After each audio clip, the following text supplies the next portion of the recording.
Alright, welcome back everybody to another video. Today I will be covering the Road to 270 map.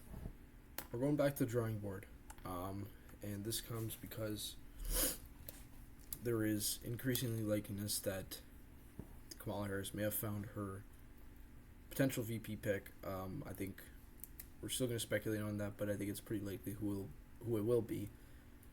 And so I decided I should make a video on it, and I'll reveal who I think it will be during the course of this video.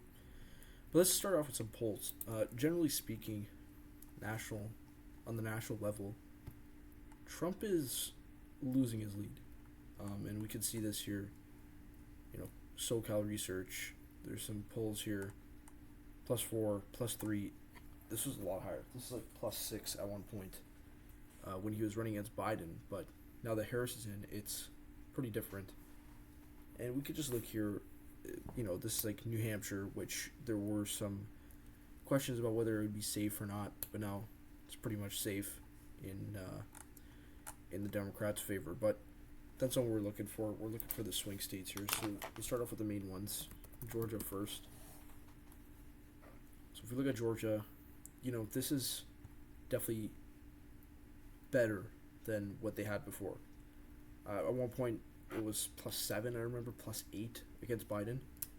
Now we see +5, +3, +2, +4. We could probably deduce that and make it like a +3 in general. So that's not too bad.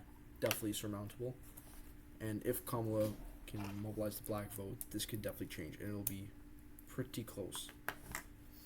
We also got Michigan, which is a pretty big state in this election. And we can see for Michigan, it's been changing a lot. So I feel like Michigan is one of those states where it's so volatile. It's been changing so often. But I think it's fair to conclude that Michigan is probably going to be the closest, if not one of the closest swing states. It'll probably be within less than 1% of the vote. That'll really determine which candidate ends up winning the state. But as we can see right now, Trump +3, +3. Even here, Trump +1. I think it's fair to say that Trump is definitely losing his lead, but he still has it to some extent. We also got Pennsylvania, which is a pretty big state, 19 electoral votes, pretty big for whoever wins it. So we can see right here, it's actually changed a lot. Trump was pretty much guaranteed to win Penn when Biden was still in the race, but with Harris now in the race, it's changed a lot. And if Shapiro is picked, which, by the way, I don't think he really will, more on that later, if he is picked, this could change, and it could be Harris +5, +6. It'll be completely gone at that point. We also got Wisconsin, which is a pretty big swing state as well, a pretty major swing state, I should say. And it's been close. This has been close. We could deduce, or we could come to the conclusion that it's probably about +2, Trump. But we know that Kamala has been going to Wisconsin, doing some events there.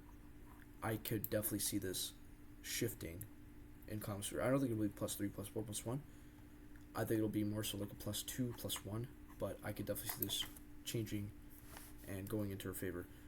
We also got Arizona, which is a pretty big state for this election. And I think I'm pretty confident, regardless of what Kamala does in Arizona, regardless of what the Democrats do, I think Arizona's going to go to the Republicans. This is a typically Republican state. Trump did lose in 2020, but I don't think it's going to happen again. Nevada is also another state that is usually blue, that has been starting to turn red. Again, this one, +2, +3, I think right now Republicans have it. It'll be very close in the election, but I think Republicans will win it. We got North Carolina as well, which is, I'll explain why I'm looking at North Carolina. Many people don't think that it is an important state, at least for Democrats, because they think, oh yeah, it's all Republican, but +3 is not too bad. That's definitely really close, and I could definitely see it swinging the other way. But let's just go to the map for now, and we'll come to our conclusions based on what we saw. So right off the bat, I could say that Arizona is definitely going Republican. I don't know how much it's going to be by, but I think it'll be from 3 points and up. And I think this is one of the states where, out of all the swing states, this is probably the most likely to be Republican by far, and I don't have any doubt about it. Then we got Michigan. Michigan's a very interesting one. I the problem with Michigan is that it's gonna be very close.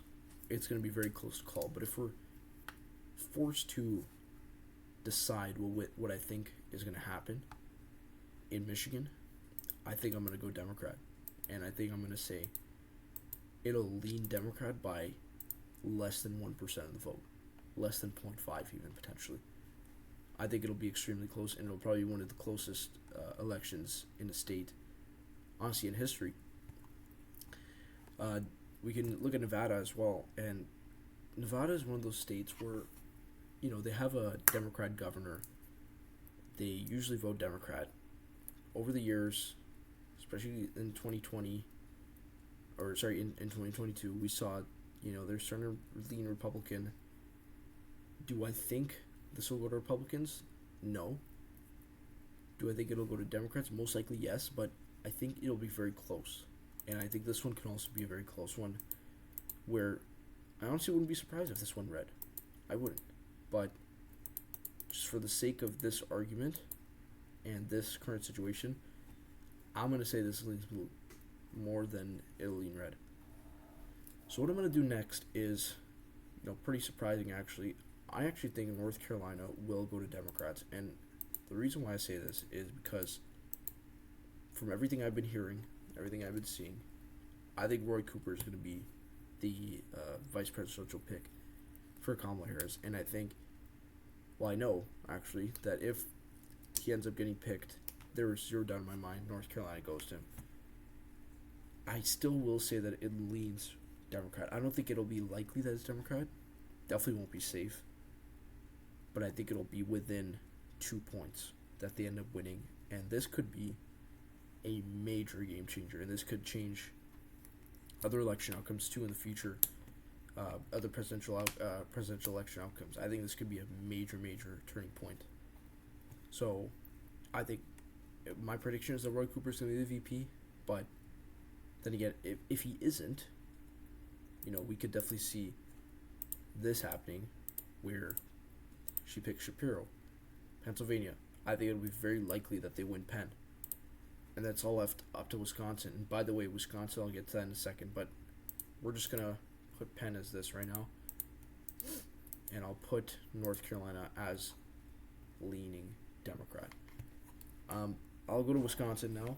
I think Wisconsin is one of those states that is being overhyped in a sense. Maybe not so much. In terms of swing states, I think it's being overhyped. I think Wisconsin is going Democrat. There's no doubt about it in my mind.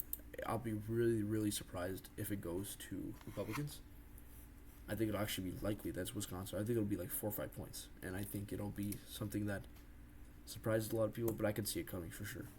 If it doesn't end up leaning Republican, it could definitely be, or doesn't end up likely being Democrat, sorry. I could definitely see it being Republican. I could. Do I think it will happen? Not really, but, I think this is one state that whoever wants to win the election, they pretty much need to win it. I mean, this is like 10 electoral votes. This does put the Democrats above the 270 margin, so they do end up getting the presidency just because of Wisconsin. And I also think that Pennsylvania is going to Democrats. I think this one will be also pretty close, within 2 points. But I think, just based on what I've been seeing right now with the polls, and I've been reading a lot of articles, Democrats are very hyped up in Pennsylvania, especially since Joe Biden's dropped out.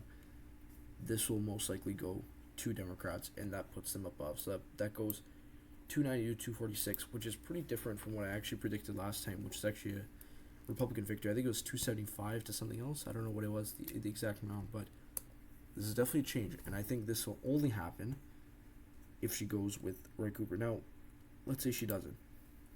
Okay, and they lose North Carolina, they lose Nevada, which I could definitely see happening.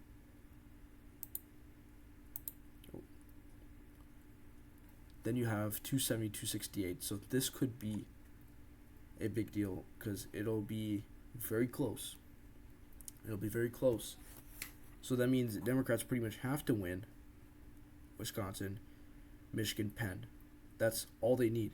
And Arizona. Or, sorry, they don't need Arizona. But all Democrats need to win at this point, which they don't have on lock, is Penn, Michigan, Wisconsin. That's it. If they want to win, guaranteed. If they want an extra cushion, extra layer of protection, they go with Roy Cooper or they go with Josh Shapiro. You know, you get Penn secured, and, you know, then you're pretty much running with it at that point.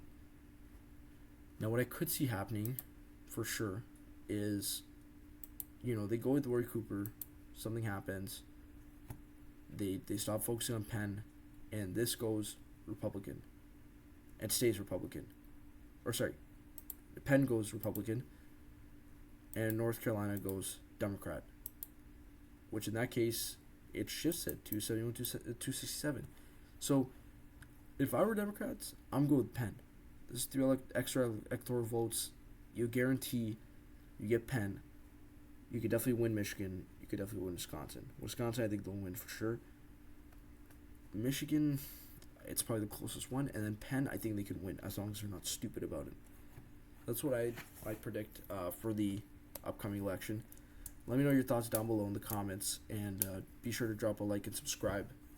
I'll be making some more videos on other tier lists and electoral maps. And I'll see you in the next one.